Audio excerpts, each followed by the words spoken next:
2019 ವಿಶ್ವಕಪ್ ಕ್ರಿಕೆಟ್ ಸೆಮಿಫೈನಲ್ನಲ್ಲಿ 240 ರನ್ಗಳ ಗುರಿ ಬೆನ್ನಟ್ಟಿ ಹೊರಟಿದ್ದ ಭಾರತಕ್ಕೆ ಮರ್ಮಾಘಾತ ಕೊಟ್ಟವನು ನ್ಯೂಜಿಲೆಂಡ್ ವೇಗಿ Matt Henry. Rohit Sharma, KL Rahul, Dinesh Karthik ಸಹಿತ 3 ವಿಕೆಟ್ ಕಬಳಿಸಿದ್ದ ಹೆನ್ರಿ ಭಾರತದ ವಿಶ್ವಕಪ್ ಗೆಲುವಿನ ಕನಸನ್ನು ಭಗ್ನ ಮಾಡಿದ್ದ. ಇಂಥ ಹೆನ್ರಿಗೆ ಐಪಿಎಲ್ ನಲ್ಲಿ ವೈಭವ್ ಸೂರ್ಯವಂಶಿ ಚಚ್ಚಿದ ಸಿಕ್ಸರ್ ನೋಡಿದರೆ ಆ ಚಿಕ್ಕ ಹುಡುಗನನ್ನು ಪರಾಕ್ರಮಿ ಎನ್ನಲು ಅದೊಂದೇ ಸಾಕ್ಷಿ ಸಾಕು. ಇನ್ನು ಈ ಹುಡುಗ ಐಪಿಎಲ್ ನಲ್ಲಿ ಮೊದಲ ಎಸೆತವನ್ನೇ ಉಡಾಯಿಸುತ್ತೇನೆ ಎಂದಿದ್ದ.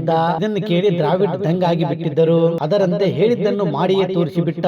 ಹೌದು, ಐಪಿಎಲ್ ನಲ್ಲಿ ಎದುರಿಸಿದ ಮೊದಲ ಎಸೆತವನ್ನೇ ಸಿಕ್ಸರ್ ಗೆಟ್ಟಿ ಎಲ್ಲರ ಹುಬ್ಬೇರಿಸುವಂತೆ ಮಾಡಿದ.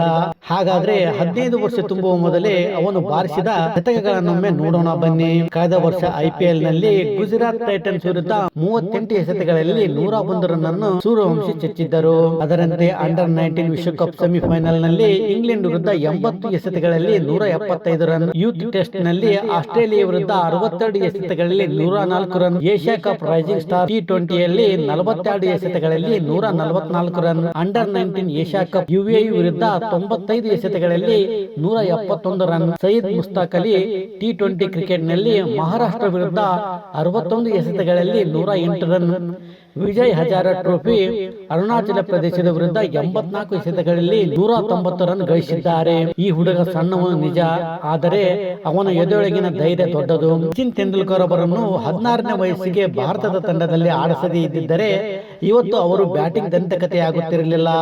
ಹಾಗಾಗಿ ಭಾರತೀಯ ಕ್ರಿಕೆಟ್ ನಲ್ಲಿ ಈ ಹುಡುಗನಿಗೆ ಅವಕಾಶವನ್ನು ನೀಡಿ ಅಂತ ಕೂಗು ಕೇಳಿ ಬರುತ್ತಿದೆ. ಯಾಕಂದರೆ ಅವನಲ್ಲಿರುವ ಪ್ರತಿಭೆ ಅಗಾಧವಾದದ್ದು. ಅವನಿಗೆ ಅವಕಾಶವನ್ನು ಕೊಟ್ಟರೆ ಮತ್ತೊಬ್ಬ ಸೂಪರ್ ಸ್ಟಾರ್ ತೆಂಡೂಲ್ಕರ್ ಆಗಬಲ್ಲ. ಏನಂತೀರಾ ಫ್ರೆಂಡ್ಸ್? ವೈಭವ್ ಸೂರ್ಯವಂಶಿಗೆ ಭಾರತ ತಂಡದಲ್ಲಿ ಅವಕಾಶ ಕೊಡಬೇಕಾ ಅಥವಾ ಬೇಡವಾ ಅನ್ನೋದನ್ನ ಕಾಮೆಂಟ್ ಮಾಡಿ, ಲೈಕ್ ಮಾಡಿ, ಶೇರ್ ಮಾಡಿ ಹಾಗೂ ತಪ್ಪದೆ ನಮ್ಮ ಚಾನಲ್ ಸಬ್ಸ್ಕ್ರೈಬ್ ಮಾಡಿ.